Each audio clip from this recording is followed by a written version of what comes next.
Dispatch to all units. This is a third alarm. Switch to the TAC channel.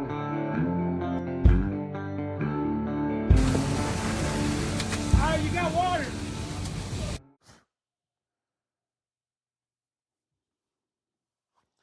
Ladies and gentlemen, welcome to the TAC channel. I'm your host, Heath Meredith. This is the Third Alarm Cowboys podcast. This is a podcast for firefighters where we talk about real life situations, stuff in your station like leadership and promotions, and stuff in your personal life like relationships and finances. You name it, we talk about it. Some things may be a little controversial, but that's real life, and that's what we're going to talk about on this show. Man, guys, what's been going on? Man, I warned y'all that March was going to be insane for us. It's been wild. We've been all over the country at this point in time.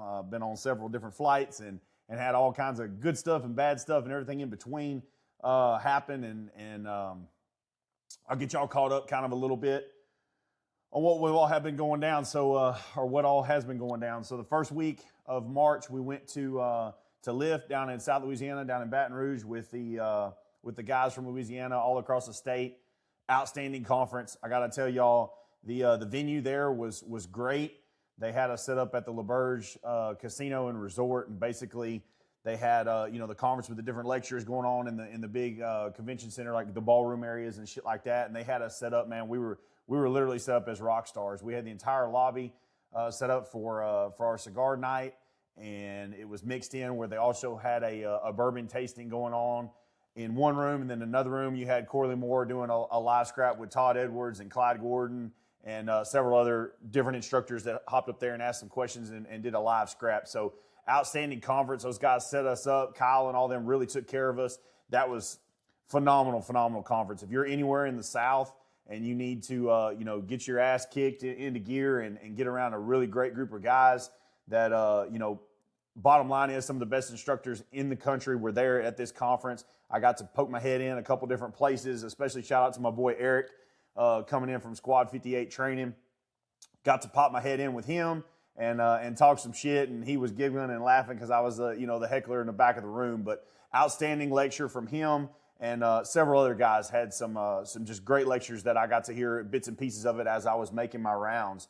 And then, second week of March, we went out to March Mayhem out in Boise, Idaho. I got to tell you guys, I've been to a lot of conferences. I've never been to a conference that is logistically a fucking nightmare. I will give credit to those guys from Treasure Valley all day long, because they had 6 different training sites going on at the same time, that every training site had different cadres because there were big fire fields.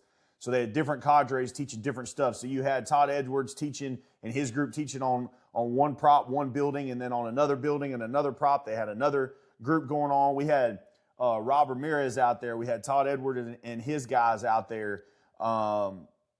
Shit, man, the list goes on. We had Eric Wheaton out there doing his canned confidence class. We had the guys from Old South Fools and Ambassadors of the Craft out there doing some burns and stuff. I mean, the list goes on and on of all the different guys that for one I got to meet, and then secondly, guys, it was like a big reunion for me. I got to Mike Goldstein was out there, Preston Lyons was out there, Jacob McVeigh was out there. Hell, there was even some Texas folks from South Hayes that were out there helping the Dead Gum guys, the Dead Gum cadre. So the list goes on and on and on of all the different people. I'm trying to even think about who all I ran into, but it was seriously like a massive family reunion for me, and that's what's so damn cool about going to these conferences. And we're all the way in fucking Idaho, guys. I've never been to Idaho before, but got to go out there, and I will tell you, if you're anywhere, I've never been to the PNW conference, but if you're anywhere in that area of the entire Northwest region of the U.S., I'm here to tell y'all all day long, March Mayhem is where it's at. Y'all definitely need to check out Overhaul Collection and the Can Report. Mike and Preston did a really good job. They're putting out tons of clips and videos and stuff that they did. They came out there and they basically were the MCs for the entire conference. They ran the lectures. They had a couple days of lectures, and then they were going around to all the actual fire fields and truly getting to talk to students and stuff, which has never really been done before, and getting guys' reactions while they're going through a class. And so, if you're curious about going to a badass conference, I'm telling you both, regionally, The Louisiana Lift Conference was out fucking standing, and then the March Mayhem Conference was out fucking standing. If you're anywhere, I mean, these are thousands of miles apart. So, guys, as firefighters, I'm here to tell y'all, we're going to get into more of it into this episode because I got a lot of truth that I want to come out and talk to you guys about. But I'm here to tell y'all, getting around and going to conferences like the 2 conferences that I was just at is what every fucking firefighter in this damn nation needs. The amount of shit that's going on in all your departments, the amount of issues and shit that you're dealing with within your crews, going to these conferences will seriously be what you need. And it was a refreshing experience for me. I was worn the fuck out. I'm not going to say it was like relaxing, but it was refreshing to truly get around people. Both of these conferences had the best instructors in the nation. I mean, there was a couple of the instructors were at both, but the amount of guys that come in and teach at these conferences that are giving good information. This isn't some fly-by-night bullshit. This isn't, some of these conferences, they just get their buddy from down the road that'll come here for free or for cheap or whatever and come teach y'all some shit, and you're not learning anything new. You're not learning anything that's proven. Both these conferences, this is all proven shit. I feel like I don't have to even sell the conference. I just have to tell y'all, like, my experience from it was truly remarkable. I was treated as a rock star by everybody but the airline. We flew out with all of our stuff, just, giving a funny story, and it ended up working out. We just missed out basically on one day of being able to have a booth, which would have been huge for us, but we ended up being able to make it work. So the airline lost all of our shit on the way out there. We had our carry-ons with our clothes, but all of my merch shit got lost. And so we had to basically do a little bit of an audible. So I got to spend the entire first day really socializing, networking, getting to talk to people, going around, the different lectures and stuff. Then we had a social night that night, which I was supposed to be set up at, and we ended up not being able to do it. But I really got to talk to people and pick people's brains, which was great for me. It's what I need to do besides just, doing the booth and doing the Third Alarm Cowboy stuff. It's things that I need to do and experience. So it was great for that. And then about midnight that night, all my shit showed up at the hotel and at the hotel lobby. So we got to have the slow burn cigar venue night, that was our first time ever doing that with Third Alarm Cowboy cigars.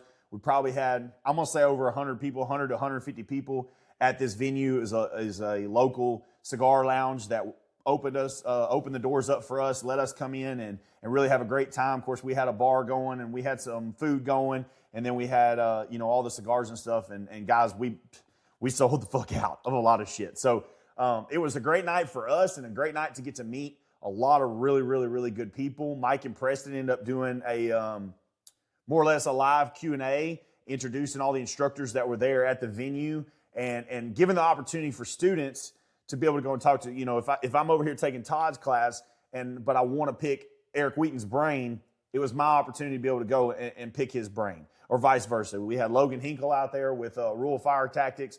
Him and all his guys were there.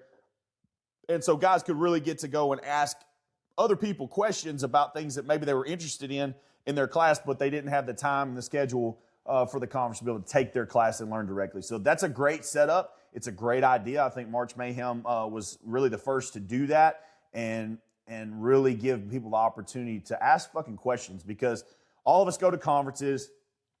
You learn the latest, greatest, whatever with the latest, greatest piece of equipment. Then you go back to your department and you're running old-ass bullshit with old-ass tactics and old-ass SOGs. And you're like, damn, man, everything I learned at this conference, how the hell can I implement it at my department? And that's the kind of questions that we're getting asked. And people were giving great answers. I heard all different types of answers for people for how to get that done. I'm not going to steal Mike and them's thunder on that, because that's shit that they dove into and did a lot of interviews with. And it was great. To get to me just being a student of learning that stuff and hearing those answers. And so I'm going to leave it to y'all. Y'all go listen to the Can Report. Go listen to the Overhaul Collective with Preston Lyons. Y'all go listen to them and get those answers, because that is the questions that everybody has when they go to these conferences, including myself. I've gone to conferences my entire career, and you go out there and you're fired up, and then you come home and you do a bullshit. And so, there was just so much great stuff that came out of both these events. I had a great time. I will definitely be back to both of them next year, PTO permitting. And, we're fired up and getting ready to go. this week, at the end of this week, we'll be teaching in Southeast Texas. Lumberton Fire and EMS is hosting us to come down, teaching a regional training there, where we're going to have all my guys come out, doing my lecture, and then doing 2 days of hands-on training there at their training facility and stuff. So, it's going to be great. Guys, I've had a lot of questions. I know that we're new to a lot of the hands-on training. We did several last year, and we've already got quite a few booked this year. There's been lots of questions about what it is that we do. And to be quite frank, we really are a special niche. And even a lot of the instructors and stuff that have now kind of took part in our class or been present when we were teaching, they're like, man, what y'all are doing is different. Because you have a lot of great guys out there that are teaching search and rescue. They're teaching handline operations. They're teaching forcible entry. They're teaching ventilation. I mean, at March Mayhem, we saw it all. Hell, they had what they call it, an acquired structure that they got to burn. And so that's as real life as it possibly gets. Single story structure, and they lit it off, and they did some amazing training there. Got to do a lot of Mayday training, RIT training. Everybody has their specialty that they're doing, and that's great, and that's needed. What makes us different is we're teaching, for one, our specialty is on the engine op stuff, obviously, and doing a lot of the water supply, doing a lot of the pumping shit that most departments are missing, because you're sending your guys, they're getting their driver operator certification through a .com, whatever training bullshit. And we all know you do your little 3 paper skills and then it's done. You get your cert and handed it off. Okay, cool, whatever. I'm not knocking on that. That's a legal way of doing it, is what it is. But that is not teaching your guys the true hands-on of what it takes to do all that shit on scene. And that's really where our specialty falls in, is we are able to teach your guys the real way. I'm not breaking down fucking equations and shit on the fire ground. I'm not breaking down decimal points and coefficients. And hell, guys, let's be honest. Every damn book that comes out about driver operator, the fucking coefficients and shit are all changing. Well, what I'm going to tell you guys is even the coefficients in the latest book edition that you read still may not be the same. The friction loss and shit may not be the same of what your guys are learning compared to the fucking trucks that you have in your fleet. Whether you got new pumpers, old pumpers, it doesn't matter. The pumpers are different. Your guys need to know their trucks. Every truck has little bitty tweaks within the pump that matter. And that's the type of shit that we're teaching. We'll open up the pump panel and actually show your guys what your fucking truck's pumps are doing on the inside. We actually break down the maintenance of the pump and explaining everything about that actual fire truck that they're driving on. That's not just a generic bullshit in a textbook. And then once we get your guys an understanding of what's going on with that actual truck, then we apply it on the fire ground. Everything from drafting, we do hit up drafting if your department wants that. There's a lot of places they have badass hydrants. They don't want to spend a whole day doing drafting. That's fine. So we'll break it down. We'll do water supply off a hydrant, but y'all are going to do some relay pumping off of a hydrant. So we do relay pumping and really explaining how these new trucks that have pressure governors and all this kind of shit, how you actually use that stuff, because the textbook's not going to tell you. So we have that specialty and everything like that. And then we get up in the front where myself and one of my other guys, we handle everything on the attack pumper. We do your handline advancement stuff in a real world scenario. Guys, I'm going to tell you all day long, and I'm absolutely not knocking on anybody. There's a lot of great nozzle forward classes and shit that teach this stuff. And that is a base foundation for what guys need to know how to do. They need to understand what a heel man is. They need to understand how to flow and go whenever you're in a crouch position or you're doing the Camilla walk and all those different things. I'm not hating on it. That's good information that you could potentially use one day. I'll tell you all day long, that's not what we teach. We teach realistic, hard proven through a department's experience where the three main instructors and myself, we make fires almost every fucking tour. If not every other tour, but we make a lot of damn fires. And so this shit is what we actually do. This is not stuff we practice in the parking lot. This is what we're actually doing at fires. And we're doing the hose line advancement with what we got. We don't have fancy shit. I don't have fancy hose and fancy nozzles at my department. We have plain Jane El Cheapo hose with Akron old school fog nozzles. That's what we have. We'll go through all that stuff with your guys. Do an actual real life hose advancement where you are like a limited staff and crew, because a lot of departments, and I love them to death, but it is what it is. And I actually even heard Todd Edwards saying this in Boise. He comes from Atlanta, major metro fire department, Houston fire department, same deal. They could keep hitting that fucking box alarm, and Todd said it best. He's like, man, I can keep hitting that fucking box alarm till I can put enough firefighters inside that building where the fire will eventually fucking smother out because I can put enough people in there where something's going to happen. A lot of you guys work at places that's not the case. You work at smaller departments. It might be a good day if you had 2 guys on a truck. Where I come from, where my guys come from, that's our reality too. Yeah, we have boxes. We're grown, obviously, in staffing because we're in the Houston area. So, yes, we have grown in staffing. But our experience for the last, I'm the junior guy at almost 17 years in. The other guys, 20, 30 plus years in, they spent their entire career 2- and 3-man pumpers was a good day. And you may not have mutual aid coming because it might be volunteer departments and they're going to be delayed and all these different things. So we really focus on our training class of breaking things down to be able to handle with limited staffing and doing all these processes.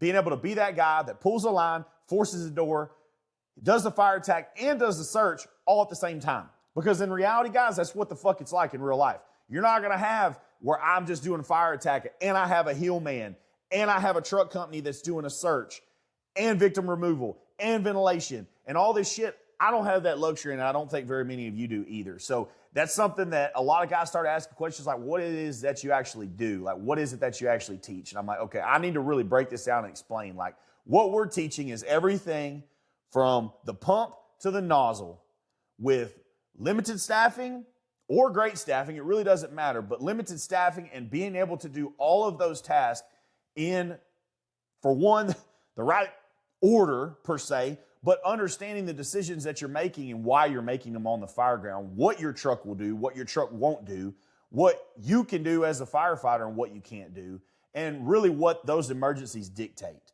So it's realistic as you're going to get of an engine ops class, and that's what we offer, and that's what we specialize in. So it's just kind of I wanted to give you all, now that I've had a lot of questions and I've had to explain, really it is what it is, I really wanted to give, because there's a lot of guys out there listening to this show, and they're like, man, well, I'm interested in your class, but can you break it down? I'm like, man, we cover so much, it's hard for me to put it on a flyer.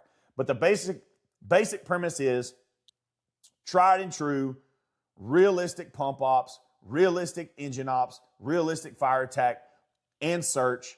We'll throw ladders, we'll force doors, we do all the things that encompass everything on the fire ground. We do all that in our hands-on classes. So really excited about that. That's what we're going to be doing this week. It's what we did, last year and stuff. This week will be our first one kicking off this year, and we already have several booked. So, but honestly, end of summer, going through the fall, we're starting to book for. So if you guys are interested in that, definitely reach out to me. If you're in Texas, absolutely reach out to me, because I've jumped through the hoops, did what I needed to do to get us. We are grant through TIFMAS and House Bill 2604 in the state of Texas, grant eligible. So, honestly, your department can get it for free.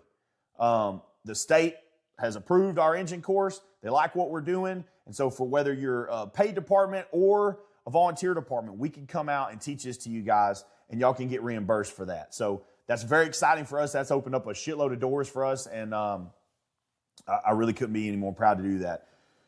Other than that, guys, catching up a little bit of personal life stuff, man. We fired off. We've got rodeo season's kind of wrapping up a little bit for my girls. We're going to start doing a couple little play days and stuff like that. They didn't end up with enough points to make nationals this year, which was kind of self-inflicted, but it is what it is. My daughter, my oldest biological daughter, was more kind of focused on doing the rodeo princess stuff. She's been representing Pittsburgh, Texas for the last year, and she's getting ready to fire off and do something even bigger this next year. So she's been focusing a lot on that. And then, we've really been focusing a lot on softball with the oldest, and then hell, even the baby has started doing t-ball. So it's very interesting what your kids get up and downs in. But we just dropped off one of our mares yesterday to go get bred, and just firing off around here, man. It's springtime, so we gotta get cows caught, work cows this week, and I'm gonna haul some to the butcher, stuff like that. So we just have tons and tons going on around here. That's why I've kind of been absent a little bit on doing these podcasts like I should and like I normally do. I do have several guests lined up. Guys, I'm going to tell y'all, first week of April, I probably got one of the most badass guests that I've ever had on. I've had some great guys on here, a lot of guys that share a lot of information with me, guide me in my career and whatnot, but there's very few people out there that can get my ass fired up. And the guy that I have coming on gets me fucking fired up. Not only as a firefighter, but also as a dad, gets me fired up when it comes to sports, all this different stuff. And newsflash, he's actually not even a firefighter. So it's going to be fucking awesome. I'm really excited about that. There'll be definitely more to come on that. I mean, this is the 23rd, so we're looking at about a week away before I have him on. And other than that, guys, real quick, before I forget, I get really into this show and get fired up on my own bullshit, guys. First Form, got my Screaming Freedom here. I got it on ice, actually. Another one. I just got about 4 cases in the other day because much as we got going on, I've been pounding energy drinks because I love them and they're really good. But guys, First Form's been awesome to us. I actually just talked to them the other day about one of their new flavors of protein. I wanted to get some tips on actually what I could do with it and how I could promote it. They gave me a couple badass recipes and stuff on that, so I'll have that stuff coming as I get that new protein in. First Form has been phenomenal for us from the very beginning. I reached out to them about sponsoring this show and see what they thought. I told them what Third Alarm Cowboys and this podcast was all about making firefighters better and really addressing things on a personal level and actually to the true individuals that are in the fire service. They're all about that, all about freedom. American-owned company, ran right out of St. Louis, Missouri. And, I mean, y'all heard the spiel that I've had on it, but, you know, their products are second to none. I've been in the nutritional space and stuff for over 10 years now. I've used pretty much everything that your big box stores even sell. Hell, I've been lifting ever since high school up and down. Right now, I've got my shit really pretty dialed in. Boise was kind of hard because we were out there, you know, drinking and doing the socials and stuff, but the food was really good. And I did kind of sort of stick to my diet, but I definitely was not hitting my protein goals as I needed to. That's something I always kind of struggle with because right now I'm trying to push at least 300 grams of protein a day, which is not necessarily easy, but I use a lot of First Form shit to get me there, whether it's shakes. I use the level 1 protein bars. They taste like a freaking candy bar, especially whenever I get a sweet tooth at night. I'll eat the peanut butters lovers protein bar, level 1. Eat that. It's like eating a damn Snickers bar before you go to bed. So I can kind of cheat a little bit and but still hit my protein goals and get that throughout the day. They also had the meat sticks, like the jerky sticks. Those are great for lunch or whatever, whenever you're on the go trying to get shit done. And then I always drink the recovery shakes, the Formula 1 recovery shake after a workout. That's an absolute must for me. I get that every time. It's got BCAAs built in and stuff for recovery. And then, as you all know, I absolutely love their energy drinks. I drink them every day when I'm on my way to work. I've gotten kind of bad here lately about remember to put them in the fridge, so I'll drop them in the freezer before I go and leave them in the freezer for about, 10, 15 minutes before while I'm getting dressed to get ready to get out the door. And then I get in the car, and then I drink it from between here and Houston going to work. And, guys, that's something. I drink them. My wife drinks them. Our oldest daughter drinks them. She stole one of my grape smashes this morning. I'm like, what the hell? So, guys, a lot of you are already taking First Form. You've reached out to me. You've wanted, some help with workout stuff or meal shit, or even wanting to know what supplements would work for you and your goals. If that's something that you're interested in, reach out to me. Shoot me a message on Facebook or email me, whatever, and I'll get with y'all. There's several dozen of y'all that have ended up on products by hearing me talk about them. And whether you're just drinking energy drinks while you're out there mowing the yard, or you're working out and you're taking the post-recovery stuff, whatever it is, they have a product for you and for your kids that will really help you on your nutritional goals. It always comes with coaching. There is no magic pill that you take and you lose a bunch of weight. That's all bullshit. They've been trying to sell us for 30 years. You got to have everything else dialed in too, and that's where I can kind of come in and help y'all start getting your diet on track, getting your workouts on track. No, I'm not a calendar boy. I never pretend to be, but I'm pretty fucking strong. And that's all I've ever wanted to be, was really strong. I have wanted to kind of slim up a little bit and start losing the belly fat, mainly just because I'm getting older and I know it's going to get harder. So that's where I've had to start dialing in my diet to match all my supplements and match my workouts, and it's working. So it's all part of it. It's all a process. It's shit that you got to do. And that's what I'm here to try to help you guys. So if that's something that you're interested in, shoot me a message. Other than that, if you want to go to First Form and check it out, it's firstform.com/ThirdAlarmCowboys. That's the number 1, STPHORM.com/ThirdAlarmCowboys. And that'll link you with my account. That's what helps fund this podcast. And they really do take care of us on that with the sponsorship stuff. So, guys, if that's something y'all are interested in, be sure and go check it out. Reach out to me. Get the advice that you need to. Other than that, guys, I'm gonna grab a drink real quick before I get going. Guys, we're going to talk today a little bit about haters, and we're going to talk about really and truly something that's kind of become a realization for me over the last several weeks. A lot of people, I'm not going to continue to keep talking about all the shit that went down, several months ago. There's been some new posts and shit that have come out. People trying to ignite shit and get me fired up and going after them again just to stir up controversy and all that kind of stuff. That's not what I was about from the very beginning. I wasn't even trying to get into no bullshit with anybody over a social media war. I was trying to stick up for one of my friends. You all know that. And I'll just be totally blunt and honest right here from the very get-go. I was the winner out of that simply because what I ended up gaining was the followers that listen to this show, the followers that ended up buying the shirts, the followers that reached out to me and connected with me and said, man, we thought you were a piece of shit. We end up going and, checking out your page and realizing that no, you're just sticking up for your friend, or no, you really do care. We found out you're a real fucking person and not just some dude on a social media thing. So we're all about you. I gained followers like that. I gained followers that I've never met before, people that I've never talked to before, that realize that, like, I'm not hiding behind a fake name. I'm not hiding behind, 14 levels of 501c3 bullshit and all this kind of stuff. I'm me. This is my real name. This is my real house. This is, everything about this is me truly trying to make the fire service better and make firefighters' lives better. And people realize that, and they've now, I'm not going to say sided with me, but more or less that's what it's become. And, I feel like a winner out of that. I feel like I have been able to make a bigger difference. Yeah, I took some hits on some financial shit, whatever, but that's not necessarily what it's all about for me. I really want people to know, like, it's okay to be a genuine human. It's okay for one, have emotions. Shit should piss you off. Shit should get you riled up. And then you should do something about it. If something's pissing you off or somebody's going after one of your loved ones, you should do something about it. And that's what we're going to talk about on this show a little bit. I'm going to title this show Calling Balls and Strikes. Guys, everywhere I go, this country, particularly, I'm going to beat up the men on this episode a lot because, guys, it's on us. It's on us. Dads, it's really on us. Husbands, it's on us. Everywhere I go, you see dudes that refuse to step up for shit that they know is wrong, waiting on somebody else to fucking do it. You go somewhere, at a sporting event, at a restaurant, you're sitting down and you got your wife and your baby sitting at the table. And guys, this is coming from a dude, I cuss like a sailor and I know that. That's my burden to bear, and I'll do it in the confines of my own house. I do watch my mouth to an extent, that to the best of my abilities, in front of my kids.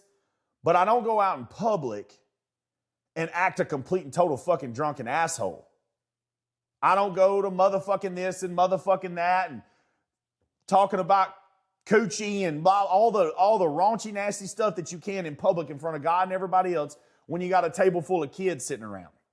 But I tell you, everywhere you go, there's always those people that are drunk and rowdy and they talk and they don't. And guys, all it takes is this. This is me calling balls and strikes. You hear people around you doing that, but you're scared to say anything to them because you don't want to piss them off or offend them. In the meantime, your babies and your wife are having to endure hearing about how they got their asshole ate by some fucking raunchy bitch last night. I know that's blunt, but that's just the truth. When all it's got to be like, hey, man, hey, dude, I got kids over here, man. Can you watch your mouth? Oh, shit, my bad, dog. I'm sorry. That's literally all what happened. But most guys are too uncomfortable to even try to have that conversation. They're too scared of what the hell somebody might say. So your kids and your wife have to endure that type of lewd conduct is what my dad used to call it. Now it doesn't, but they don't need to hear that. It's one thing if your kids hear you cuss. I'm not saying it's right, but I know that's the reality from my home. My kids hear me cuss. My kids hear me say things but I'm not talking about nasty, raunchy shit in front of my kids. But some people have no couth is the word they used to use, but they have no honor. They have no ability to just shut the fuck up and talk about that stuff in private quarters anymore because everything is just so out there all the time, right? Everywhere you go, it's something like that. I'm not even going to say necessarily that particular incident, but you go somewhere and you see something being done wrong, and for one, the camera is my phone, but all anybody wants to do anymore is recording it instead of saying like, hey, this shouldn't be happening. Stop.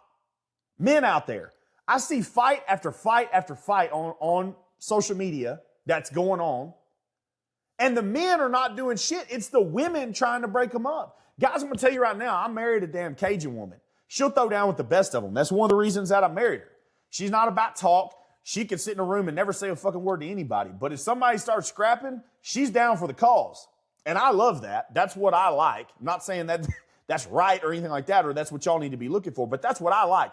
I like a woman that's going to have my back. If she starts going down and somebody's going to try to jump me, you better watch out for that little 5'0" 100-pound Cajun, because she's liable to rip your fucking head off. And I like that. But in saying that, where the hell are the men? Like if you're somewhere and you see shit absolutely blatantly going wrong, why are you scared to say something? I'll tell you why you're scared to say something. Because you're scared somebody might say something about you. You're scared of the haters. Okay, and that's what we're going to start talking, I'm going to get way more into on this show. But you're scared of the damn haters for fear of what somebody might call you. Andy Frisella said it the other day. And I'm paraphrasing because I don't remember exactly how he said it, but he basically said that men have become cowards for fear of what someone might call them. And I'm going to tell you what I've learned through this whole social media debacle. And I mean, I was in Boise and I met a lot of guys that I know through social media, knew of them. I don't know them personally. They know me as the Third Alarm Cowboy guy. They know me as the Fist Fights guy. They don't know Heath, okay? I get to spend several days with these guys and I got text messages from them after the fact like, man, we thought we knew who you were through social media. Now we met you, we met your wife. You are really a genuine person, and it was a pleasure to actually get to know the real you, okay? People always have a preconceived notion. They don't know who you are. Some people may like you. Some people may not like you. They think they know you. Then they meet you in person, and that's a different story. But overall, guys, one thing I've learned drastically from this entire social media shit is no matter what, half the world's going to fucking hate you. Half the world's going to fucking love you, okay? The half that's never going to like you, who gives a flying fuck what they say about you? And see, so too many of you are scared of what that group is. They're never going to fucking like you. Just understand that going in. They're never going to fucking like you. They're not going to like you because you're white. They're not going to like you because you're black. They're not going to like you because you're a firefighter. They're not going to like you because you're a safety Sally. They're not going to like you because you're a male. They're not going to like you because you're a female. They're not going to fucking like you. So why do you give a damn what they say about you on social media? Because another thing I'm going to tell you and try to educate you guys on, they'll never say it to you in person. I've purposely gone to both of these conferences this year and put the Firehouse Fist Fight shirt on the fucking forefront of my booth, hoping that someone will come up and say the shit to me they did on social media. Not one fucking person, not one. And I have now this month been around easily over 3,000 firefighters. And not one has said the same shit that was said on social media about me or about my family or about my kids or about my platform. Nothing. Not a fucking thing. So all this fear that so many of you have, you know, and relating it to the fire department. You love being a firefighter. You're into the job. You go to these conferences. You like the search culture mentality that so many great instructors are putting out. You like the smoothbore and you know, GPM and all this like badass nozzle forward stuff that like the Kyle Romaguses and shit are putting out. You like that shit. This is why you got in the job. But you don't want to put it out. You're worried you might get a target. You don't want to try to train and do better at your department for fear of what somebody might say. Fuck them. They're going to talk shit on you regardless. Whether you're out there training every day to make yourself better for those emergencies, they're going to hate on you. Whether you're sitting in the fucking lazy boy, not doing a damn thing, minding your own business so that you don't get a target on your back, somebody's going to hate on you. So why the hell do you even give a shit? You got to do what it is that makes you happy, that makes you fulfilled. Stop worrying about or giving a fuck what anybody is going to say. And that's the deal right now, guys. That's the split. That is the whole fucking world, not just the fire service. That's the whole world. If you're a Republican, you're fucking evil. If you're a Democrat, you're fucking evil. There's nothing in the middle at all, which is what's caused all this bullshit in our country to happen. And in saying that and calling the balls and strikes, I had a great friend of mine. I'm not going to put his name out there because he doesn't like getting into political shit, but he is a big voice in the fire service world. I'm very, very, very proud to call him a friend of mine. He's not a fan of Trump. Fair. Very fair.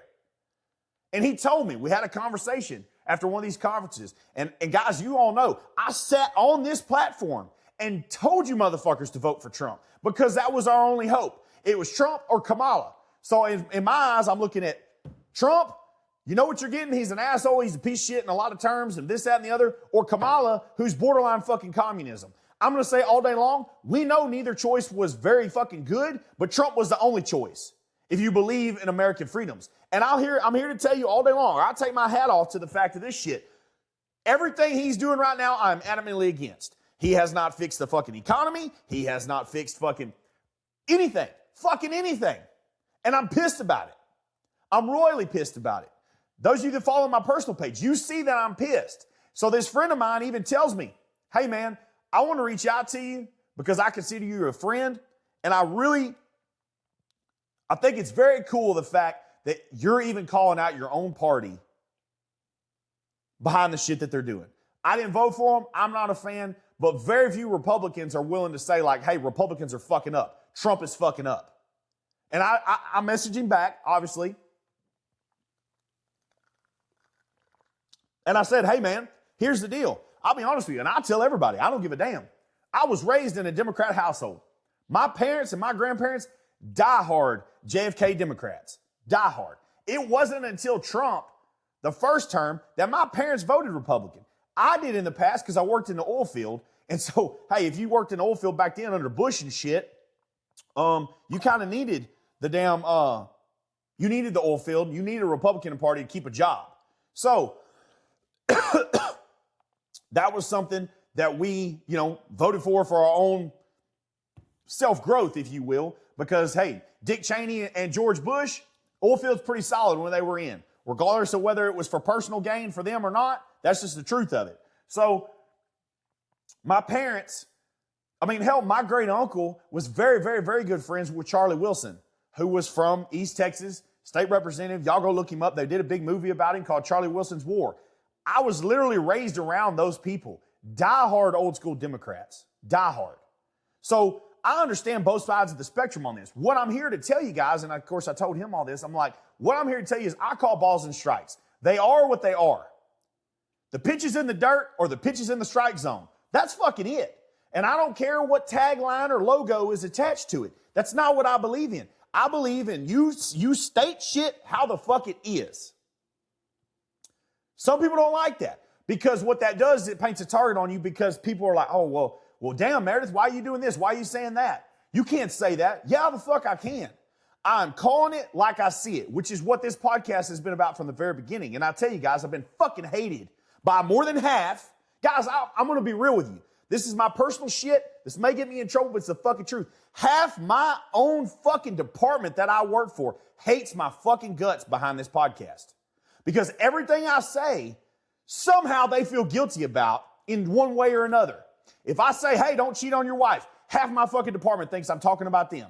If I say, hey, don't fucking do this on a fire ground, half my fire department thinks I'm talking about them. No matter what I say on this platform, my home department, which is 4 fucking stations on the north side of Houston, half that department thinks I'm talking about them regardless of what I'm saying.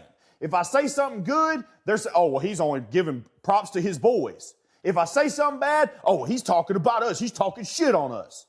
That is it. So every single one of you got to understand that no matter what the fuck you say, that's a split. It's not just Republican, Democrat. It's not just this side of the department or that side of the department. It is, you're going to get hated by half of the people regardless of what the fuck you say. No matter what. And if you're trying to ride that fucking fence all the damn time, you're going to drive yourself fucking insane.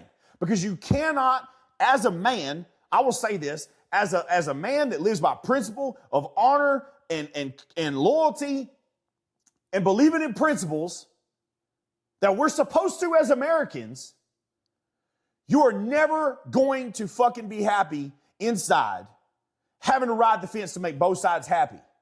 I'm not saying you got to be a radical fucking extremist on anything, because I think that's where it starts getting way out of kilter. But if you like, hey, man, I don't fucking believe in guys cheating on their wives. And hey, shout out to my buddy Chris that's down there that, he runs the Dragon's Den podcast. He does a lot of training shit. I absolutely fucking love this. Shout out to you, Chris. And guys, y'all want to follow a solid fucking dude that gives a damn, go follow his show too. A lot of you, I believe, already do. His number one rule, like I have the Third Alarm Cowboys, we have our founding outlaws, and we have the outlaw code. And it's our guiding principles that we follow, our code of ethics that we follow. And I do not let anybody into that group that I don't believe follows that code to the best of their abilities. Do we make mistakes? Yes, absolutely. But he has his own code that he came up with, the code of ethics for his guys through his training program and his training cadre. And their number one rule is if you're married and you're cheating on your wife, you're a fired motherfucker. He fires you. He does not want you part of his cadre because he's not going to take you out of town for you to go cheat on your wife at some hotel and all this, that, and the other and give his cadre a bad rap. And I fucking love it. The fact he put that on paper, I'm already doing that. My guys, if they're married, they already know that's the rule. But he put it on fucking paper, and it's part of their contract. You come to work for him, you do this shit, you're fired. And I think that is the greatest thing that I've heard. But guess what? There's a bunch of people that would fucking hate his guts for that. Well, how dare you fucking tell me what I can and can't do? Well, bitch, he's fucking paying you.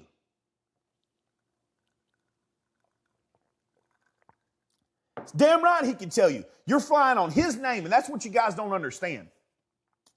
I say this shit all the time. I put this shit out all the time. If you don't like what I'm doing with the Third Alarm Cowboys, go start your own podcast, go start your own training program, go come up with your own lecture, go do your own shit, and see if it works out. See if people buy your product. See it, come up with your own fucking shirt. I don't give a damn. Call it fucking eat dog shit in the firehouse again.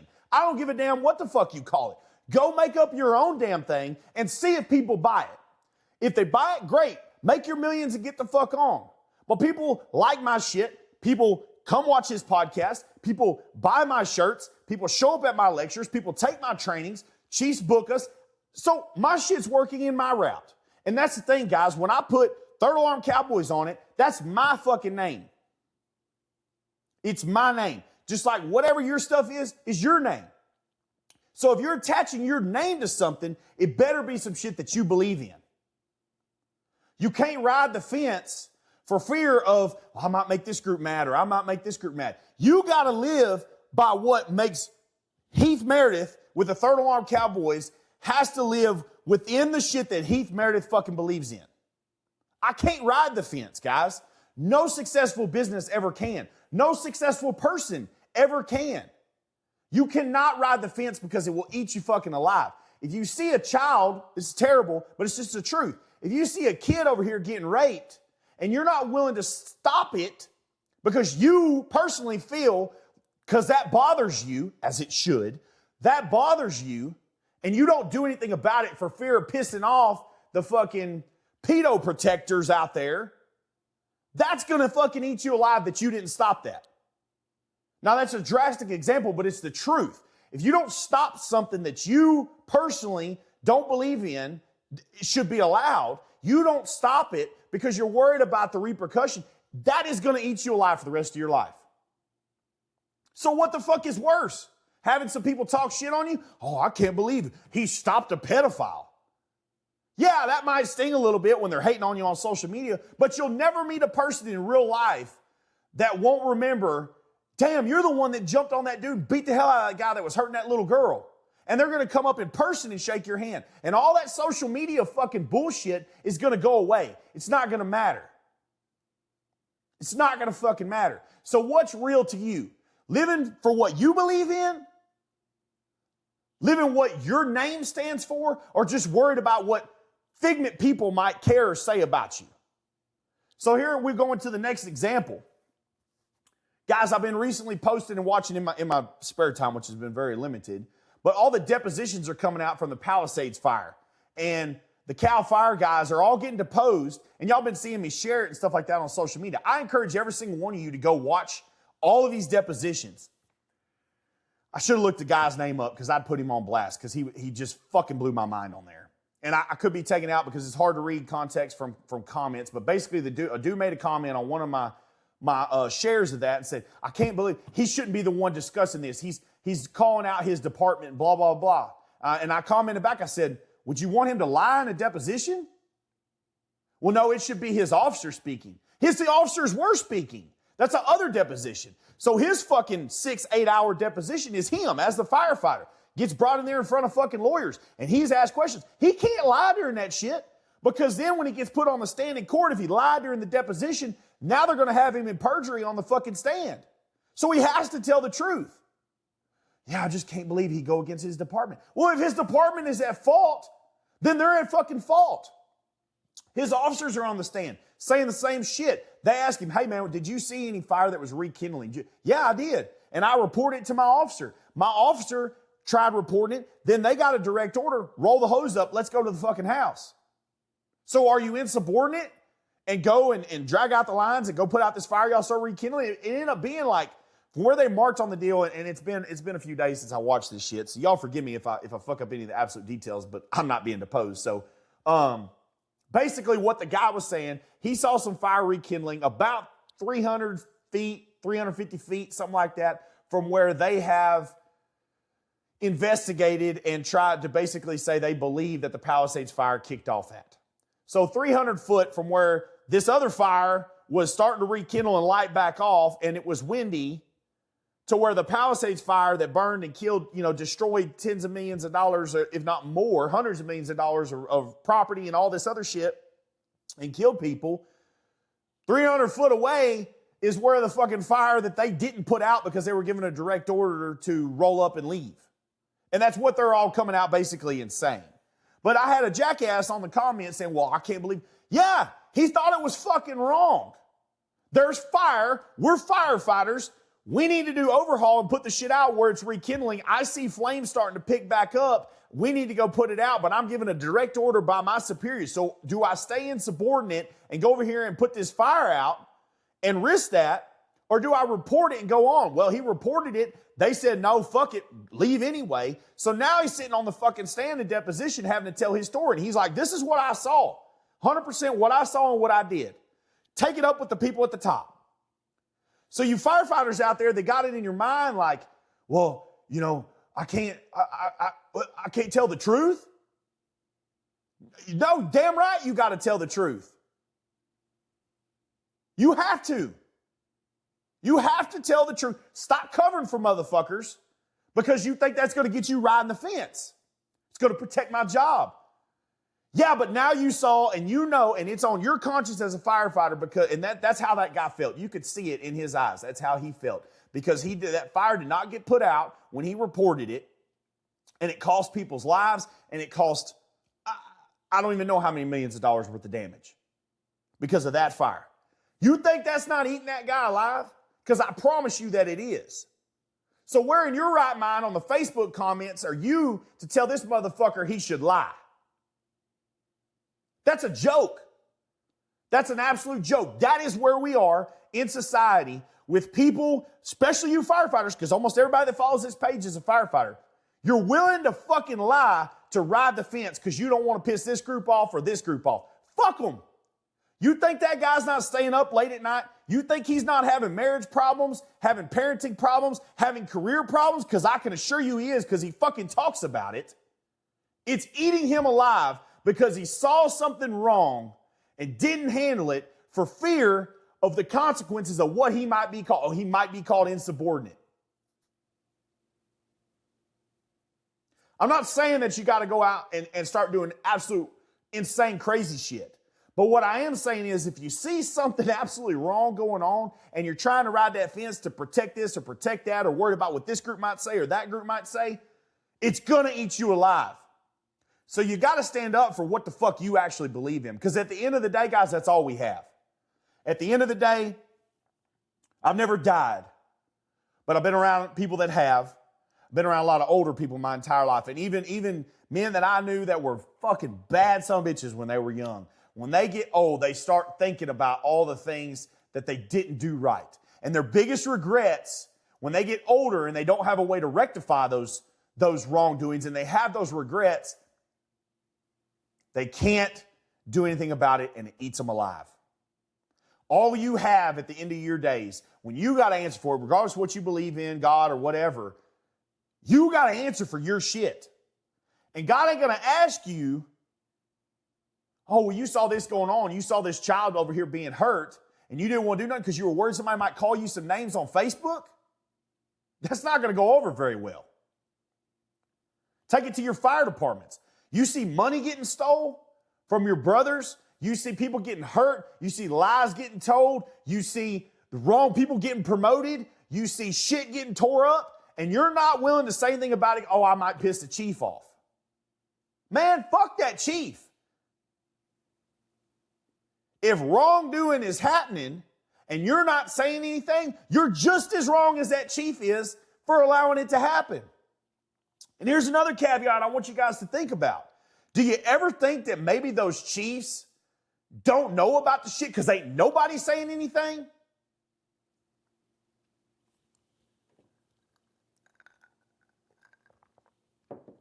Guys, I work at a department with, I don't know, roughly 100 employees. Part-time, full-time, volunteer, administrative staff, all that shit. Roughly 100 people. And I can assure you, even though there's a lot of things that my fire chief does that I don't agree with, and I would love to have a conversation with the man personally, but that's breaching the chain of command. But the deal is when you have issues within the chain of command, most of the time what it is communication. And I can assure you, without a shadow of a doubt, that every concern of all 100 employees at my department are not reaching my fire chief. And that's just my department. I can damn sure assure you that a firefighter at station, whatever, I'll name one of the far outlying stations at Houston Fire Department. Station 53, which is on the very far east side, the furthest out east side station of Houston from downtown, the concerns of a firefighter and an issue that they had on a call with a piece of equipment, that shit is not getting relayed to Chief Munoz all the way downtown as the number one over 4,000 personnel. It's not happening. Why is it not happening? Because you have a captain that, okay, well, maybe that captain agrees or disagrees with what that firefighter has to say, so it may stop there. If the captain agrees with it, then the captain takes it to the district chief. The district chief then, I agree with it or I don't agree with it. It might cause an issue, it might not cause an issue. It might stop there. Then it goes to the deputy chief or the assistant chief over that quadrant or whatever the fucking breakdown is of that chain of command before it finally gets to a decision maker like the number 2, a director of operations. So every single level that you got to deal with when it goes to the chain of command, I love the chain of command. I did an episode about it a long time ago. I still stand by that. But the issue with it is when you have a strict chain of command like we do in the fire service, if you have individuals that are in those pieces that want to ride that fence and I don't want to make this group mad or this group mad, information dies right there. And it shouldn't. Because if it's something that, hey, you know what? Fuck it. New policy comes out that nobody fucking agrees with. But the chief put the policy out so you have somebody that don't want to piss the chief off but doesn't want to piss the guys off, so they're going to let it ride down the line and let it die on the line. Nothing's going to get done of it. And you chiefs out there, I normally like to beat y'all up and stuff. This is where I really get hard on find out the pulse within your department. No, I'm not saying Chief Munoz, the Houston Fire Department, can go all the way out there to Station 53 on the east side and go sit down with those guys and be like, hey, man, what's up with the chainsaw on your engine? They can't do that. He could maybe, but he's not going to. But what chiefs do got to realize is there's a lot of communication that does not get to them. And so they need to make efforts to reach out, regardless of what it looks like, even if it's with a fucking email. They got to make efforts to reach out to get past those levels in the chain of command where shit dies for fear of pissing this group off or this group off. Because that's happening fucking everywhere. It's in every department. Shit is not going up and down properly because there's too much fear of pissing each group off. You got to call balls and strikes. This policy comes out and it's a fucking ball in the dirt, call it that. Hey, chief, this policy fucking sucks. It's hindering the guys. It's endangering the public. It's tearing this up. It's doing this. It's doing whatever it looks like. You got to call it. If it's a strike right down the middle and it's a fucking, hey, and it causes a home run, Hey, chief, this is a great policy. We need to do this. It works, blah, blah, blah, blah. But you will never know that until you have people that could truly call it like it is and stop trying to ride the fucking fence on both sides. We have got to get to a point where people realize shit is what shit is. This tabletop is fucking brown. Now, you can have people that argue, well, I don't like a brown table. I want a fucking glass top table. Okay, well, that's cool. That don't mean that that's what I got to have. You got to call shit like it is. It's the only way that you can truly get truth back in the fire service, where you can get integrity and honor and everything else, because then you know what the fuck you're dealing with. You have to know what you're dealing with when you start messing with people's lives, when you start truly doing shit that's dangerous, guys. Doing shit that's dangerous. If somebody sucks at their fucking job in the fire service, that could cost somebody their life. You know that, and I know that. And we'll say that, but we won't do the actions behind it. Let's just say it real simple. If somebody can't fucking drive, they can't fucking drive. So don't put them in the driver's seat. If somebody's scared of the fucking dark or they're claustrophobic, we can't put them in an air pack. We used to kind of weed that type of shit out, and we probably still do it at a lot of fire academies. But you can't just say, oh, well, I don't want to hurt their feelings. I don't want to piss them off, so let's push them on anyway.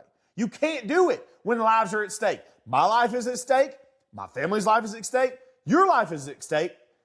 And so is your family's. So is the fire chiefs. That's the big thing I'm going to say, kind of in wrapping all this up. Fire chiefs, you've got to get back to a point where you understand that one day it could be your family too. And you got to set the standard. You can't ride the fence and try to piss this group or not piss this group off of the safety sallies and not piss this group off of the aggressive firemen and ride down the middle. You have to set the fucking standard that, hey man, my family, it could be in that house.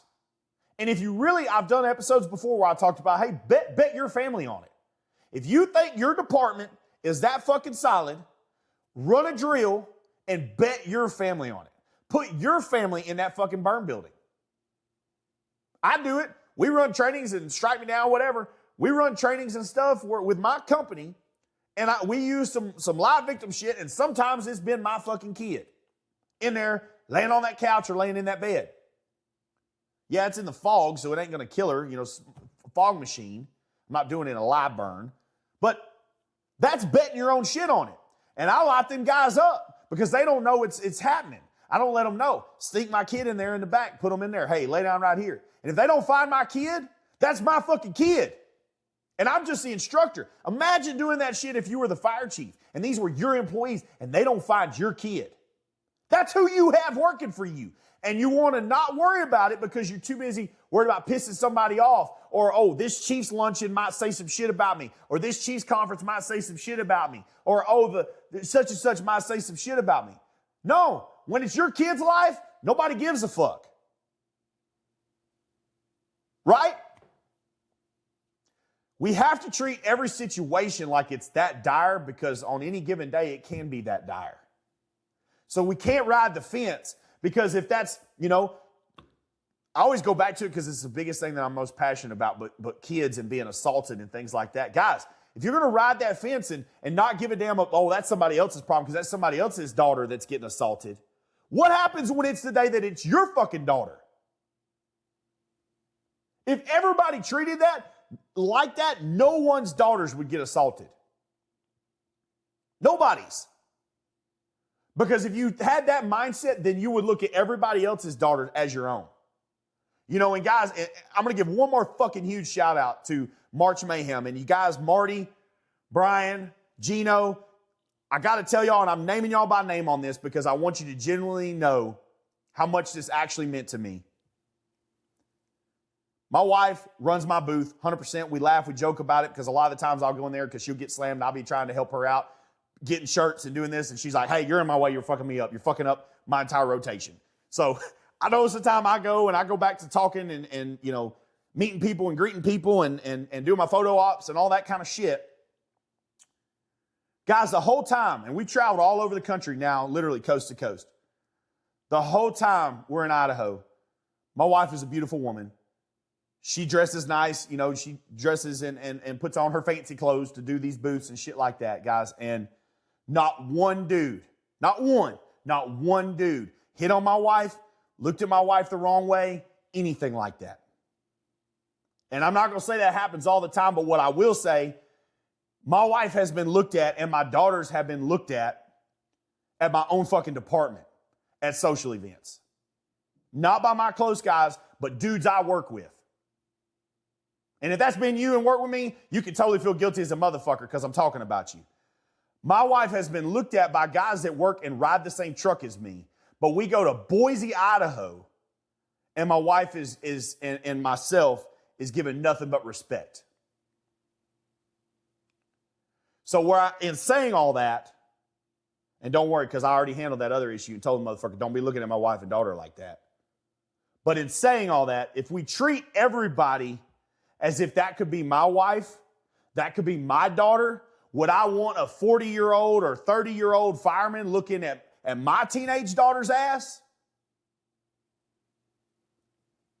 If you treated everybody like that, maybe you might treat people a little fucking better.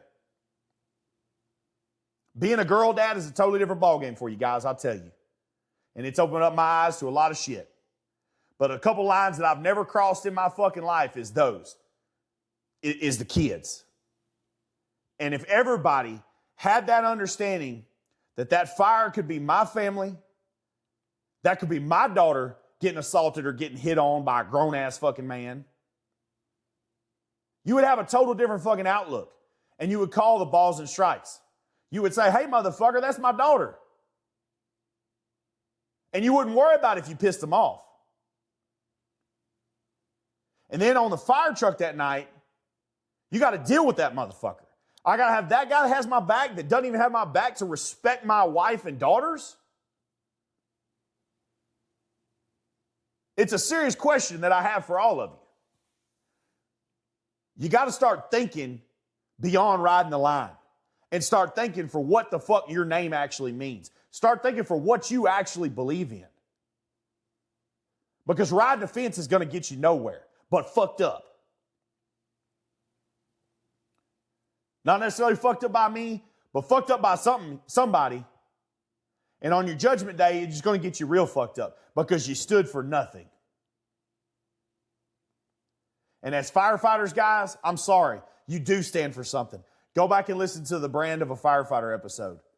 You are standing for something. You don't have a fucking choice. And if that's not for you, then that's not for you. Go turn your shit in. This is not about just kicking doors down and being a firefighter and getting to ride around and tell everybody at the bar that you're a firefighter and look cool on the fire truck. This is not what this is for.